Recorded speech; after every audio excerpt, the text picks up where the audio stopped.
രാം രാമായ നമഃ. എത്ര പേർക്കറിയുമെന്നറിയില്ല. കർക്കിടക മാസം എന്നാൽ സ്ത്രീകൾക്ക് പ്രാധാന്യം കൂടുതലുള്ള ഒരു മാസം കൂടിയാണ്. ഈ പുണ്യമാസത്തിൽ നമ്മൾ ചെയ്യുന്ന ഓരോ കർമ്മങ്ങൾക്കും ഫലം ഇരട്ടിയാണ്. ഇതിനായി സൂര്യോദയത്തിനു മുന്നേ ഉണർന്ന് ഗൃഹശുദ്ധിയുടെ കൂടെ തന്നെ ശരീരശുദ്ധിയും വരുത്തിയ ശേഷം ശീപോതി വയ്ക്കുക. അതിനോടൊപ്പം മുക്കുറ്റി തിലകം നെറ്റിയിൽ ചാർത്തുക.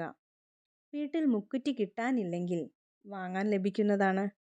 ഇത് ചാർത്തുന്നതിലൂടെ മനസ്സിനെയും ശരീരത്തെയും ശുദ്ധീകരിച്ച് ആത്മീയമായൊരു ശക്തി മനസ്സിൽ കൂടി വരുന്നതാണ്.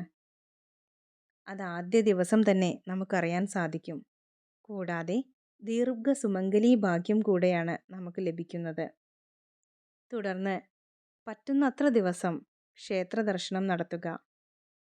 അതുപോലെ രാമായണ പാരായണവും മറക്കാതെ ചെയ്യുക. ജീവിത തിരക്കുകളാലോ മറ്റെന്തെങ്കിലും കാരണത്താലോ അതിന് പറ്റാത്തവർ ശ്രീരാമ ഗായത്രി മന്ത്രം ജപിക്കുക. ഇതിനു മുന്നേ ഇട്ടിട്ടുള്ള വീഡിയോയിൽ ശ്രീരാമ ഗായത്രി മന്ത്രവും അത് ചൊല്ലേണ്ടുന്ന രീതിയും പറയുന്നുണ്ട്. അതൊന്ന് കാണുക. രാമായണ മാസത്തിൽ രാമനെ ഭജിക്കുന്നതിലൂടെ നമുക്ക് സർവ്വ ഐശ്വര്യങ്ങളുമാണ് ഭഗവാൻ അനുഗ്രഹിച്ചു നൽകുന്നത്. ഈ മാസത്തിൽ മുക്കുറ്റി തിലകം പോലെ തന്നെ കുങ്കുമവും കൺമഷിയും മറക്കാതെ അണിയാൻ ശ്രമിക്കുക. ദൃഷ്ടിദോഷങ്ങൾ മാറാനും ദീർഘസുമംഗലീ ഭാഗ്യം ലഭിക്കാനും സകല രോഗപീഠകൾക്കും ഇത് ആശ്വാസമാകും. അതുപോലെ നമ്മുടെ കുട്ടികൾക്ക് രാമായണത്തിലെ ഒരു വരിയെങ്കിലും ചൊല്ലിക്കൊടുക്കുക. അതിൻ്റെ അർത്ഥം വളരെ ലളിതമായ രീതിയിൽ അവരിലേക്ക് എത്തിക്കുക. അതിനു പറ്റിയില്ലെങ്കിൽ 3 തവണയെങ്കിലും രാം രാമായ നമഃ എന്ന് അവരെ കൊണ്ട് ചൊല്ലിക്കുക. ഇത് അവർ പോലും അറിയാതെ അവരിലെ പല നല്ല മാറ്റങ്ങൾക്കും കാരണമാകും. അവരിൽ ദൈവിക ചൈതന്യം വർദ്ധിപ്പിക്കും. പഠന കാര്യങ്ങളിലും പാഠ്യേതര വിഷയങ്ങളിലും ഉയർച്ച കൈവരിക്കാൻ ഇത് കാരണമാകും. ഇനി രാമായണ മാസത്തിലെ മറ്റൊരു പ്രത്യേകതയെക്കുറിച്ച് പറയാം. ദശപുഷ്പങ്ങൾ. ഏതൊക്കെയാണ് ദശപുഷ്പങ്ങൾ? അതിൻ്റെ പ്രാധാന്യം എന്താണ്? ഇതൊന്നും പലർക്കും അറിയില്ല. ഒരു കുടുംബത്തെ സംബന്ധിച്ചിടത്തോളം നമ്മുടെ വിശ്വാസപ്രകാരം ആ വീട്ടിലെ ഗൃഹനാഥയ്ക്കാണ് കൂടുതൽ പ്രാധാന്യമുള്ളത്. അവരിലേക്ക് എത്തിച്ചേരുന്ന ഐശ്വര്യം അത് വീടിനും വീട്ടിലെ മറ്റുള്ളവർക്കും കൂടി ലഭിക്കുന്നു. ഇക്കാലത്ത് എല്ലാ തിരക്കുകൾക്കുമിടയിൽ ഇതുപോലുള്ള ചെറിയ ചെറിയ കാര്യങ്ങൾ കൂടി ചെയ്തു നോക്കൂ. എല്ലാ തിരക്കുകളിലേക്കും നമ്മൾ സ്ത്രീകൾ ഇറങ്ങുന്നത് എന്തിനു വേണ്ടിയാണ്? നമ്മുടെ കുടുംബത്തെ അഭിവൃദ്ധിപ്പെടുത്താൻ, നമ്മുടെ ഭാവിയെ സുരക്ഷിതമാക്കാൻ. ഇവിടെ ഈ പറയുന്ന ദശപുഷ്പങ്ങൾ വീട്ടിലും പറമ്പിലും ഉണ്ടോ എന്നും അതൊക്കെ ഏതെന്നും നോക്കി പറിക്കാൻ സമയമുണ്ടാകണമെന്നില്ല. എല്ലാം പോലെ തന്നെ ഇതും വാങ്ങാൻ ലഭിക്കും. ഒരല്പം മാത്രം വാങ്ങി സൂക്ഷിക്കുക.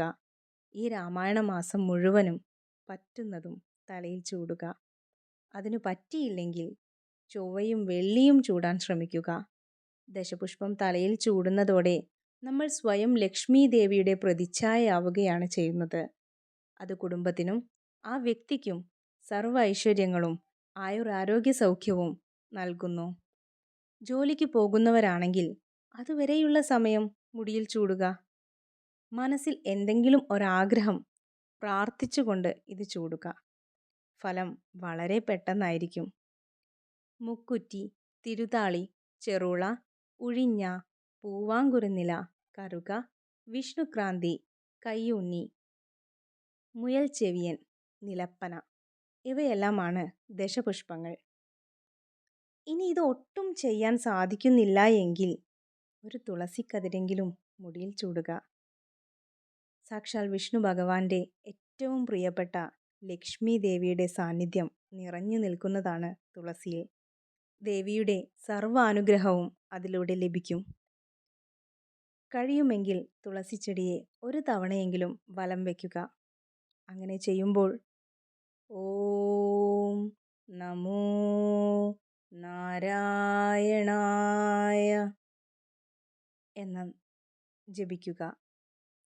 ഇതിനോടെല്ലാം ഒപ്പം സർവശ്രേഷ്ഠമായ നാമം ചൊല്ലുക. രാം രാമായ നമഃ. എത്ര തവണയെന്നല്ല, പറ്റുന്നത്ര സമയം ഉരുവിടുക. അത്രമാത്രം ശക്തിയാണ് ഈ രാമനാമത്തിന്. ഈ തിരക്കുകൾക്കിടയിലെല്ലാം ഇതെല്ലാം ചെയ്യുന്ന നിങ്ങൾക്ക് ഈ നാമം ചൊല്ലുകയും കൂടി ചെയ്യുമ്പോൾ ഫലം 10 മടങ്ങായാണ് ലഭിക്കുന്നത്. ഇവിടെ പറയുന്ന കാര്യങ്ങൾ, പറ്റുന്നത്ര കാര്യങ്ങൾ ചെയ്യാൻ ശ്രമിക്കുക. ഇതെല്ലാം ചെയ്യുന്നതിലൂടെ സകല വിഷമതകളും മാറി സർവ്വ ഐശ്വര്യവും ആയുരാരോഗ്യ സൗഖ്യവും സമ്പൽ സമൃദ്ധിയും നിങ്ങളിലൂടെ നിങ്ങൾക്കും കുടുംബത്തിനും ലഭിക്കും. രാം രാമായ നമഃ.